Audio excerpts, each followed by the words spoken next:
The city skyline glimmered beneath the fading sun, but inside the penthouse, the glow of wealth felt hollow. I sat in the vast living room, sipping a glass of wine I couldn't enjoy, my fingers tracing the rim nervously. On the surface, everything about my life screamed perfection: designer furniture, sparkling crystal chandeliers, a husband who smiled for cameras like he belonged on a magazine cover. But behind the smiles, behind the laughter that echoed in these empty halls, I was drowning. Millions in debt didn't announce themselves with loud warnings. No, they crept in silently, creeping under your skin until every breath felt borrowed.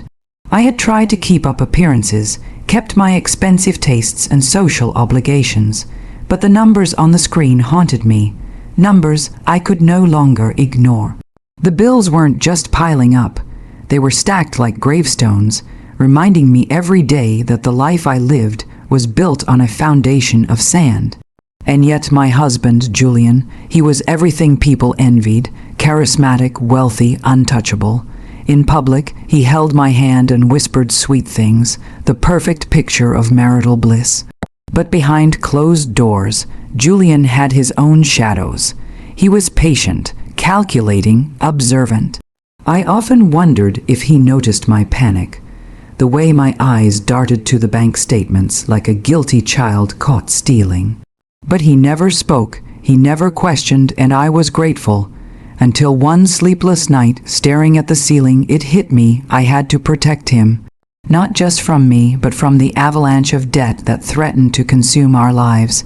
If he were to discover the truth, everything we had built, everything he had built, would crumble. I couldn't let that happen. I had to act. That's when the idea came to me, sharp and dangerous like a knife. Divorce. A fake divorce. Legally, publicly, we would separate. I would transfer all our assets to him, free him from my financial shadow, and the world would see a scandalous story of a marriage gone wrong. No one would suspect that behind the headlines we remained bound, secretly allied against the one true threat: my spiraling debts. It was brilliant in its cruelty, and terrifying in its truth. The next morning, I walked into the office of our family lawyer, my hands trembling slightly as I signed the paperwork I had spent nights drafting. Every clause, every paragraph was designed to protect him, to shield him from the chaos I had created. But as I handed over the pen, I felt a pang of guilt so sharp, it almost made me cry. How could I lie so convincingly? How could I betray the very institution of marriage I had sworn to uphold, even if only in appearance? Julian watched silently from the other side of the desk, his dark eyes calm, unreadable. There was something in his gaze that made me second-guess myself, a glimmer of suspicion, or maybe curiosity. He didn't speak, he simply waited, allowing me to weave the web of deception that I hoped would save him. By evening, the papers were filed. By the end of the week, the world believed our marriage had ended in irreparable failure. Friends whispered behind our backs, social media buzzed with speculation, and I smiled through it all, my heart breaking in silence. Each time someone asked if I was okay, I nodded, because my secret was too heavy to share. Alone in our bedroom that night, I stared at the empty side of the bed where Julian once slept. I missed him, though the world believed we had parted. I hated myself for the lies, but the thought of him untouched by my ruin gave me a strange, cold relief. In the shadows of our luxurious home, I realized that love could be twisted into survival, and survival could demand a cruelty I had never imagined. And so, I began my delicate dance, a performance of heartbreak, a masquerade of loss, the perfect illusion. But illusions have a way of cracking, and when they do sometimes, the shards cut deeper than truth ever could. The tabloids had a field day. Overnight, our lives were dissected, speculated upon, and scrutinized. "Billionaire marriage ends in scandal," screamed one headline. Another asked, was it money or betrayal? And I, the architect of it all, wore my grief like armor, performing sorrow as if it were a crown. Every tear I shed was carefully timed, every wobbly lip practiced in the mirror. Julian watched from across the room, his expression unreadable, as if he were both my audience and my accomplice. Lawyers, cameras, social media, everything became part of the act. The divorce wasn't just legal, it was theatrical. Friends called to console me, their voices dripping with pity. They didn't know I was the one orchestrating the entire charade.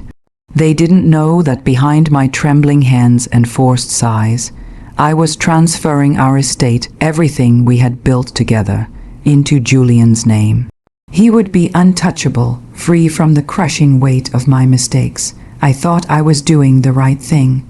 I convinced myself that love justified deception. Each night, when I returned to our empty bedroom, the silence pressed in on me like a vice. I would trace the edges of his old clothes, the scent still faintly there, and wonder if he suspected. Sometimes I caught him staring at me in ways I couldn't interpret. Was it curiosity, suspicion, admiration? Or had he already seen through my careful disguise? The hardest part was the smiles, the good-bye, dinners with friends, the staged arguments that were meant for the cameras but felt unbearably real. Every laugh that was too loud, every tear that was too shiny, was a performance that chipped at my soul.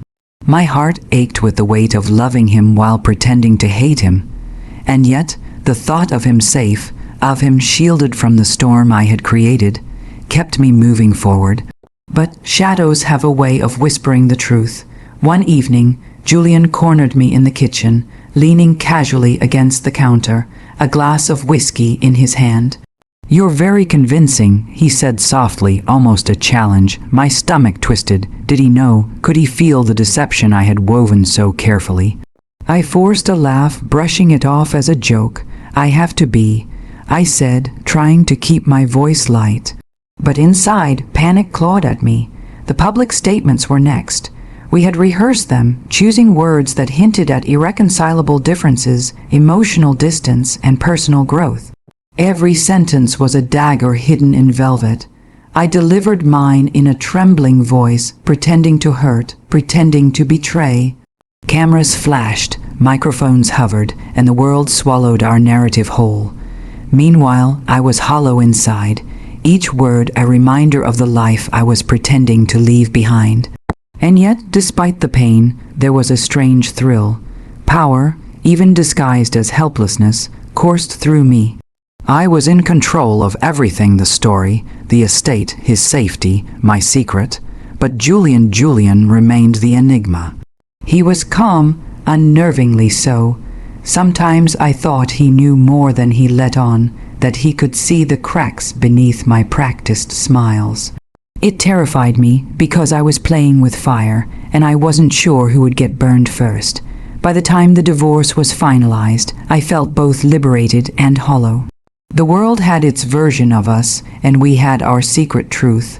I had transferred everything: houses, investments, accounts, to Julian.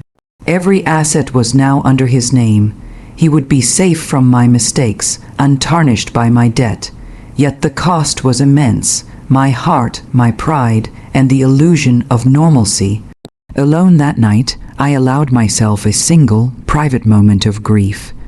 I pressed my forehead to the cool glass of our balcony, staring at the city lights that had once felt like home. I had saved him, yes, but at what cost? I had lied, deceived, and performed heartbreak for an audience of strangers. And somewhere deep inside, a small, insistent voice whispered that this was only the beginning, because even perfect illusions have a way of unraveling. And when they do, the fall is always harder than the act itself.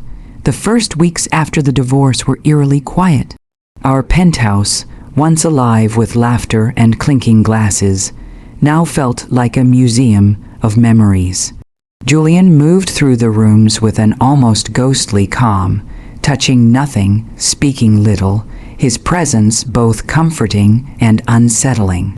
I had imagined freedom after the divorce, a chance to breathe, to escape the suffocating weight of debt, but instead, I felt watched, studied. Every move I made seemed to echo in the corners, bouncing back at me with a subtle accusation I couldn't name. I tried to immerse myself in the routine I had meticulously constructed. I ran errands alone, attended charity events solo, and smiled at the world with the practiced ease of an actress. The transfers had gone smoothly. All our assets were now safely under Julian's name. He was untouchable, shielded from my financial ruin.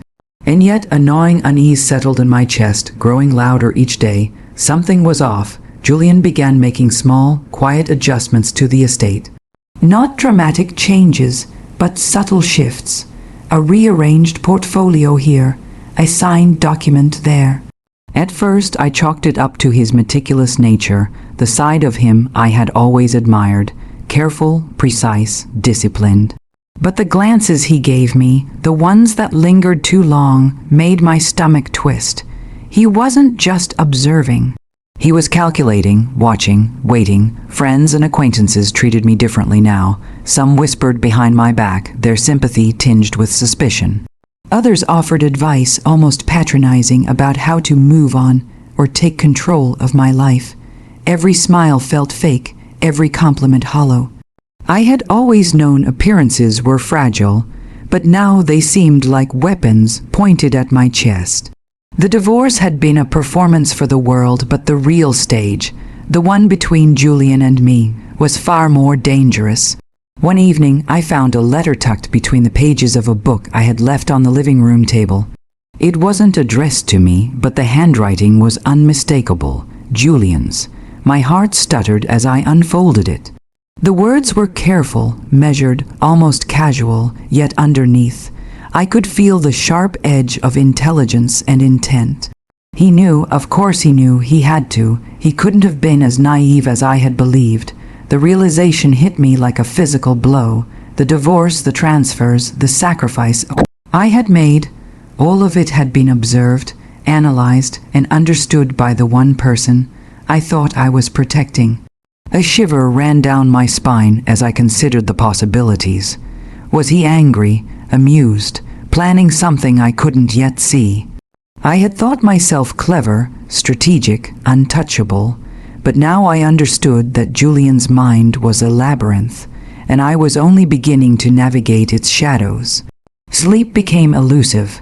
Nights were spent staring at the ceiling, listening to the soft hum of the city below, wondering what Julian's next move would be. I felt like a character in a story I hadn't written, trapped in a plot that twisted around me with invisible hands. The estate, the wealth, the power I had tried to protect, it was no longer mine to command. It belonged to him, yes, but I realized that control could shift like sand beneath a foot. And Julian had always been capable of shifting it in his favor. By the end of the month, small cracks began to show in our carefully maintained illusion. A misdelivered package, a whispered conversation I wasn't meant to hear, a question asked too casually yet weighted with meaning. Every clue hinted that the man I had loved and deceived was now playing his own game, and for the first time, fear mingled with the guilt I had been carrying. I had believed my plan was foolproof, that my deception was a shield. But deception is a double-edged sword, and I was beginning to realize whose hand would wield it. In the quiet of the penthouse, I understood the truth. Julian was no longer just my husband. He was an enigma wrapped in shadows, a presence I could not predict or control. And somewhere deep inside, a spark of something dark and thrilling ignited. The game had changed. I was no longer simply protecting him. I was preparing for the moment when the shadows would fall, when secrets would collide, and when the real story, our story, would finally begin. The revelation hit me like a lightning strike. Julian had known all along. Every move I had made, every asset I had transferred, every tear I had feigned. It had been observed, analyzed, and catalogued in his calculating mind. He wasn't the passive, oblivious man I had imagined. He had been waiting, watching, letting me believe I was saving him, while quietly plotting his own play. For a moment, I felt the hollow ache of betrayal. I had loved him truly and fiercely, and I had sacrificed everything to protect him. And yet here he was, standing across the room, calm, composed, a faint smile playing at the corners of his lips, like a wolf who had been patient through the hunt. My heart wrenched with anger, fear, and a strange, bittersweet admiration. But I was not defeated. I had spent months crafting a strategy, thinking several moves ahead, and now I realized so had he. The game was no longer about protection. It was about power, and if he could play it, so could I. I began subtly reclaiming my agency. Small things at first, questioning decisions, planting doubts, insinuating alternative interpretations of our divorce that only I could exploit. Friends and associates began to notice the shift in my demeanor. Where I had been fragile and apologetic, I now projected calm control. Julian noticed, of course. The glint of surprise in his eyes was fleeting, but it was there. Victory, small and private, sparked inside me. Then came the decisive moment. A business meeting, ostensibly unrelated to our personal lives, became my stage. Julian sat across from me, confident, calm, expecting me to play the role of the obedient, grateful ex-wife. But I had done my homework. I knew the numbers, the contracts, the vulnerabilities in the estate he now controlled. Every phrase, every gesture, every detail of my plan had been rehearsed. I smiled at him, sweet and unassuming, and then I struck. Not with violence, not with cruelty, but with precision. I revealed piece by piece how he had underestimated me, how the sacrifice I had made had not only protected him, but created a network of leverage he could never anticipate. I had set up contingencies, legal safeguards, hidden assets, and financial strings that would trigger consequences if he ever tried to undermine me. His expression flickered, a microsecond of recognition before he masked it with calm. "You thought you were watching me," I said softly, my voice steady, but all this time I was writing the ending. The air between us crackled with tension, a mix of admiration, fear, and unspoken history. Julian had been a wolf, patient and cunning, but I had become a force to be reckoned with. For the first time in months, I felt the intoxicating mix of power and satisfaction that comes when the tables are turned. And yet it was not joy in its purest form. Revenge tastes bitter, even when it is deserved. I felt the weight of all I had sacrificed, my comfort, my security, my innocence, even as I reveled in the triumph. The mansion, the accounts, the empire we had built together, they were mine in spirit, if not in name. The game had shifted, but the scars remained. Later that night, I walked alone on the balcony, staring at the city lights that had once felt like a cage. I thought of Julian, of the man I had loved and deceived, and the man who had tried to deceive me. I realized something profound. Revenge is never just about punishment. It is about reclaiming yourself, finding your voice, and refusing to be invisible in your own story. And in that moment, I understood the final truth of our twisted tale. Love and betrayal are not opposites. They are intertwined, dancing in shadows, and only those who dare to embrace both can emerge. Unbroken, I took a deep breath, letting the wind wash over me, and smiled. The estate, the wealth, the illusions, they had been part of the game. But the real victory was mine. I had survived, I had outwitted, and I had reclaimed my soul. And in the quiet aftermath, I finally felt free.